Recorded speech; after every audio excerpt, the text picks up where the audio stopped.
আব্দুল মুত্তালিবের সন্তান আবু তালেব ওই যুগের ধনাঢ্য মহিলা মা খাদিজার ব্যবসার সাথে জড়িত ছিলেন। খাজা আবু তালেব নবীজির চাচা। একদিন মা খাদিজা ডাক দিয়া কয়, ও আবু তালেব, আমার ব্যবসায়ী দায়িত্ব যার কাছে দেই সেই মেয়েরা খায়, সেই ভেজাল করে একজন আমানতদার লোক চাই। আবু তালেব ডাক দিয়া বলে, খাদিজা, আমার আপন ভাতিজা মোহাম্মদ, যাকে গোটা বিশ্বের মানুষ আল আমিন বলে, আরবের মানুষ, তাকে দায়িত্ব দিতে পারেন। খামা খাদিজা আবু তালেবের কথা আমার নবীকে দায়িত্ব দেয় পরীক্ষা করার জন্য। মা খাদিজা একজন দাস তার একজন কৃতদাস সাথে দিয়ে দেয়, তুমি দেখবা মোহাম্মদ 2 নম্বরে করে কিনা, ব্যবসার মধ্যে ভেজাল করে কিনা। আমার নবী যখন ব্যবসার মাল নিয়ে যায়, ওই কৃতদাস সাথে সাথে নজর করে দেখি কি দেখা যায়। ব্যবসা শেষে যখন কাফেলা বাসায় ফিরল, মা খাদিজা দেখতেছে ব্যবসার মধ্যে কয়েক গুণ লাভ হয়েছে। এবার মা খাদিজা চুপে চুপে কৃতদাসকে গোলামটারে কাছে ডাকছে, তাইকে বলতেছে, গোলাম, সত্যি করে বল, মোহাম্মদ এত ব্যবসা কেমনে করলো? মোহাম্মদের কিছু কাজ জানি শোনা। এই গোলামটা ডাক দিয়া কয়, ও খাদিজা, আপনি তো জানেন না, জীবনে এই দৃশ্য আমি কোনোদিন দেখি নাই। মোহাম্মদ এই মাল নিয়ে যখন বাজারে রওনা করে কোনো মার্কেটে যায়, রাস্তায় দেখি একদিন শুয়ে পড়ছে বিশ্রাম নেওয়ার জন্য, ক্লান্ত হয়ে গেছে। রৌদ্রের ভিতরে প্রচন্ড রোদ, কোথার থেকে দেখি একটা গাছ বাঁকা হইয়া নবী মোহাম্মদের মাথার উপরে দেখি ছায়া দান করতেছে। চিৎকার মেরে কন্যা আল্লাহু আকবার। আর কি দেখছো? ও খাদিজা, আমি দেখেছি মোহাম্মদ যখন আপনার ব্যবসায়ী মাল মার্কেটে উঠাইছে, মালের কোয়ালিটি তেমন ভালো না, কিন্তু মোহাম্মদরে দেখছি মালের মধ্যে যখন হাতটা বোলায়া দিছে, একটু হাত দিয়া মালের মধ্যে নাড়াচাড়া দিছে, দেখি বাজারের সব কাস্টমার আর কোনো মালের দিকে না যায়া এই মাল কেনার জন্য তারা সিরিয়াল লাগাইছে। চিৎকার মেরে কোন সুবহানাল্লাহ। এটা শুধু তাই না, মোহাম্মদ যা করতে চায় অচিরে সহজে হয়ে যায়। মা খাদিজার আর বুঝতে বাকি নাই, এর ভিতরে তো অলৌকিকতা আছে, হতে পারে এই লোকটাই আখেরি জমানার পয়গম্বর। মা খাদিজার দিলের মধ্যে তামান্না। অনেক নাস্তিক আর মুরতাদরা কয় যে নবী মোহাম্মদ একজন বুড়া মানুষকে 25 বছরের যুবক হয়ে 40 বছরের একটা বুড়িরে বিয়া করছে মালের লোভে। নাউজুবিল্লাহ কোন সবার। নাস্তিকরা কয় সম্পদের লোভে তারা বিয়ে করছে, জোরে কর না নাউজুবিল্লাহ। মা খাদিজা প্রস্তাব দিয়েছে, তার একজন বান্ধবী নাফিসার সাথে গল্প করতেছে, নাফিসা, ইদানিং আমার একজন ব্যবসায়িক পার্টনার আছে, এত ভালো, তারাই প্রশংসা করে। কোনো বান্ধবীর জবানে যখন কোনো পুরুষের প্রশংসা শুনে, বান্ধবী মনে মনে কয় তুমি বুঝি তারে পছন্দ করছো। মা খাদিজা অকপটে বলে দেন, ও নাফিসা, 2টা স্বামীর ঘর ছেড়ে আসছি, 2টা স্বামীর কাছ থেকে ডিভোর্স পেয়েছি। ও নাফিসা, কোনো পুরুষের মন আমি পাই নাই, জোগাইতেও পারি নাই, আমি আমানতদার পাই নাই, কিন্তু আমার গোলামের জবানে মোহাম্মদের ব্যাপারে যেমন কথা শুনেছি, এর মতো মানুষ আর চেহারার দিকে তাকায়ও দেখেছি, এর মতো মানুষ আসমান আর জমিনের নিচে আর কেউ হতে পারে না। চিৎকার মেরে কোন সুবহানাল্লাহ। কয় তাহলে প্রস্তাব দিয়ে দেন। আবু তালেবের কাছে প্রস্তাব নিয়ে যায়। আবু তালেব নবীজির কাছে যখন প্রস্তাব দেয়, নাফিসা কয় আমি এটা জানি না, আমার একজন গার্জিয়ান আছে, আমার চাচা আবু তালেবরে প্রস্তাব দিলে আবু তালেব তখন রাজি হয়ে যায়। এরপরে মা খাদিজার সাথে আমার নবীর বিয়ে হয়। তাহলে আপনারা বলেন, আমার নবীজির কাছে মা খাদিজা, নবীজি প্রস্তাব দিয়েছেন না মা খাদিজা নিজে প্রস্তাব দিয়েছেন? জিবরাইল আলাইহিস সালাম নবীজির কাছে ওহী নিয়ে আগমন করেন, কিন্তু একবার ফাতরাতে ওহী কোনো এক কারণবশত মক্কায় নবীজির অবস্থান, জিবরাইলের আগমনটা বন্ধ হয়ে গেল। জিবরাইল নবীজির কাছে আসে না। নবীজি মনক্ষুণ্ণ হলেন, আল্লাহ, বুঝি না কেন জিবরাইল আসে না, কেন তুমি আমার সাথে কথা বলো না। নবীজির মন খারাপ। এই খবরটা সব জায়গায় ছড়িয়ে গেল, সব জায়গার মধ্যে মানুষ কানাঘুষা আরম্ভ করলো। মনে হয় মোহাম্মদের রব, মোহাম্মদ যেই রবের কথা বলে ওই রব মনে হয় মোহাম্মদের প্রতি রাগ করেছে, গোসা করেছে। মোহাম্মদের রব মোহাম্মদকে ছেড়ে দিয়েছে। মোহাম্মদের কাছে যেই লোকটা আসতো, যিনি আগমন করতো, সেও আসা বন্ধ করে দিয়েছে। এই খবর কাফের মুশরিক বেঈমানেরা মক্কার গলি গলিতে সব জায়গায় গিয়ে বেড়াইতে লাগলো। এমনকি নবীজির আপন চাচি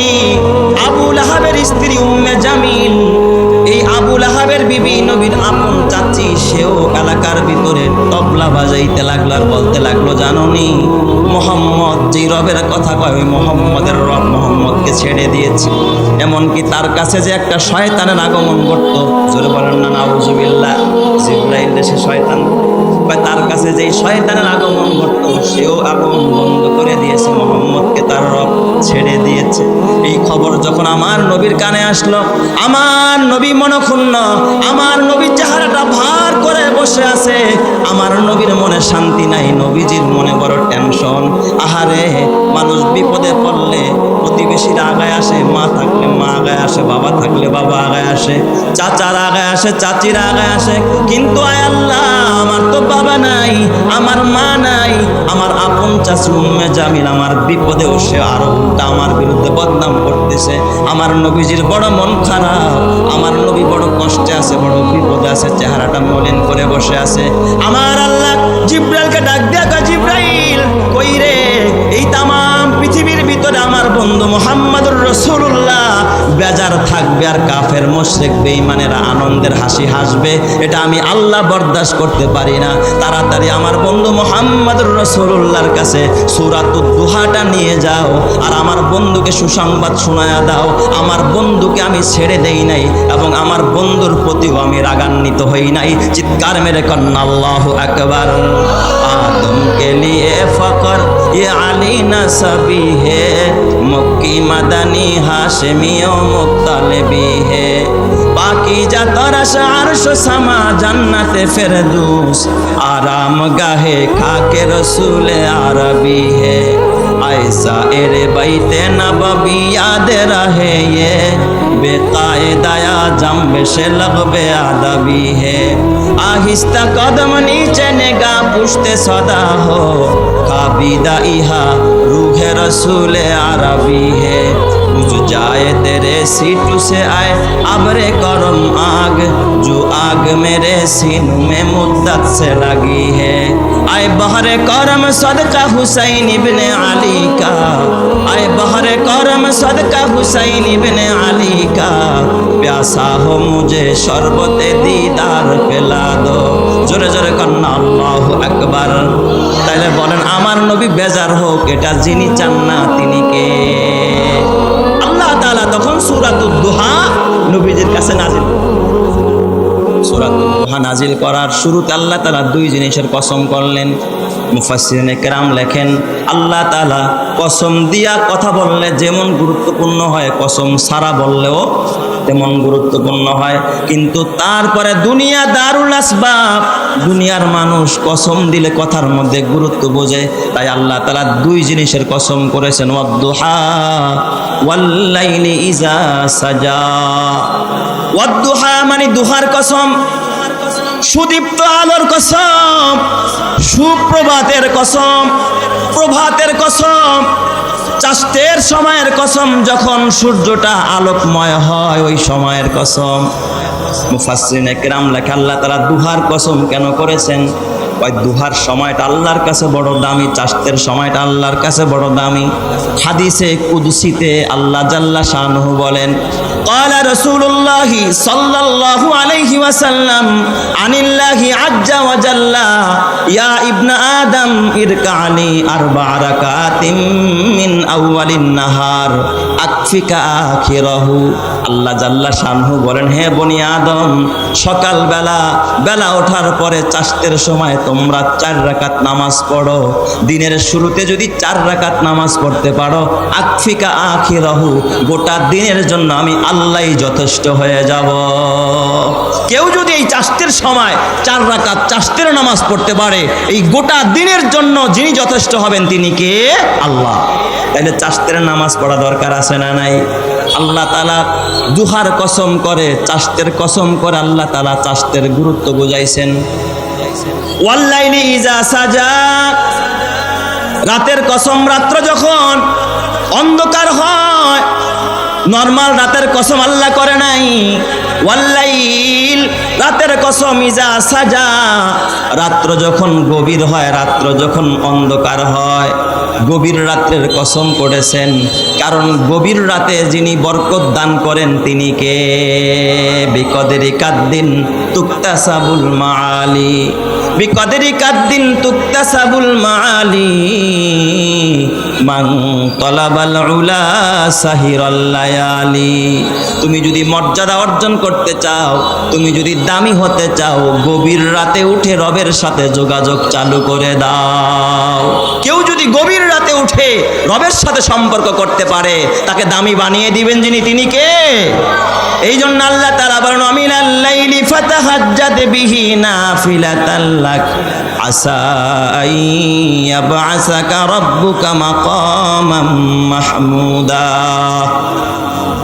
রাতের বেলায় যদি তাহাজ্জুদের নামাজ পড়তে পারে, তাকে মাকামে মাহমুদ দান করবেন কে? আল্লাহ প্রশংসিত স্থান দান করবে। দেখেন না, এই যুগেও যদি কেউ তাহাজ্জুদ গুজার আল্লাহওয়ালা হয়, কেউ যদি তাহাজ্জুদের নামাজ পড়ে, তার সম্মান দুনিয়া ও আখেরাতে যিনি বাড়িয়ে দেন তিনি কে? তাহাজ্জুদের দ্বারা মানুষের ইহকালীন পরকালীন ইজ্জত আল্লাহর কাছে বেড়ে যায়।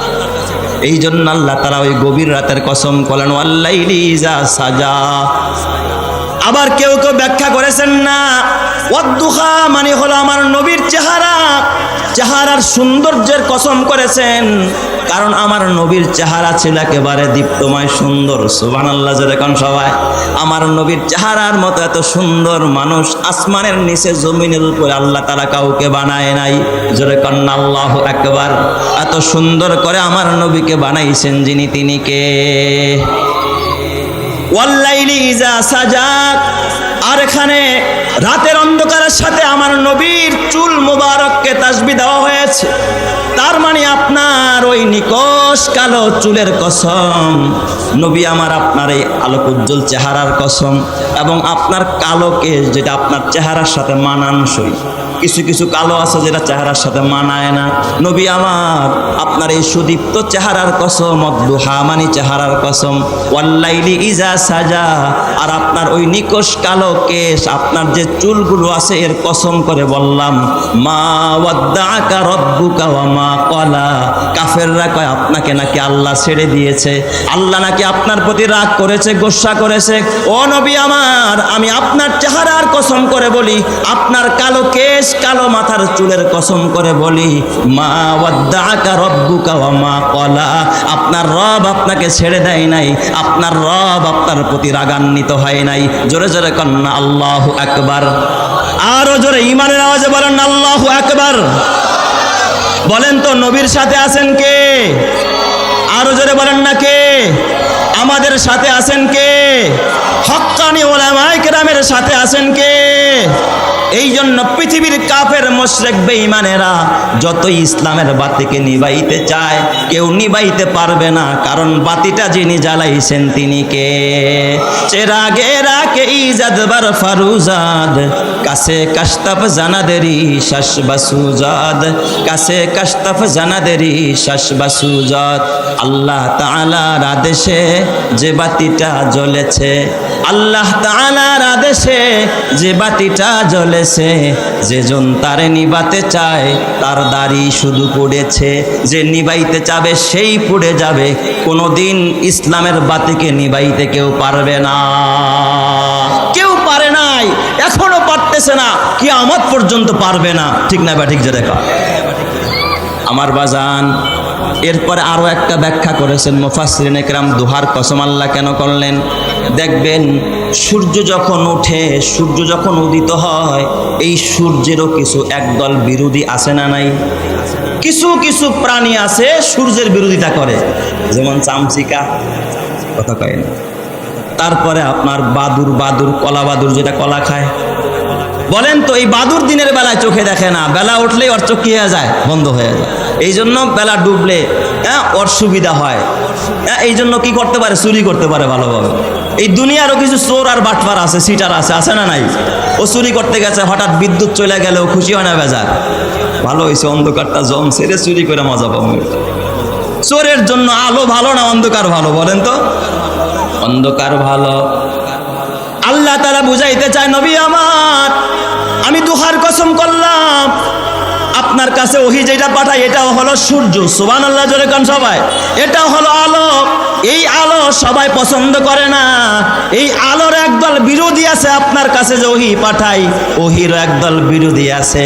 আমি এই ওহীকে বন্ধ করে দিয়া সূর্যটাকে ডুবাইয়া দিয়া আমি একটু পরীক্ষা করতে চাই কারা ওহির পক্ষে আর কারা বিপক্ষে। ইয়া রাসূলুল্লাহ, দুনিয়ার সূর্য উঠলে যেমন গোটা দুনিয়াটা আলোকিত হয়, আপনার কাছে যেমন নবুয়তের আলো পাঠাইলাম, আপনি হলেন নবুয়তের আকাশের একটা সূর্য।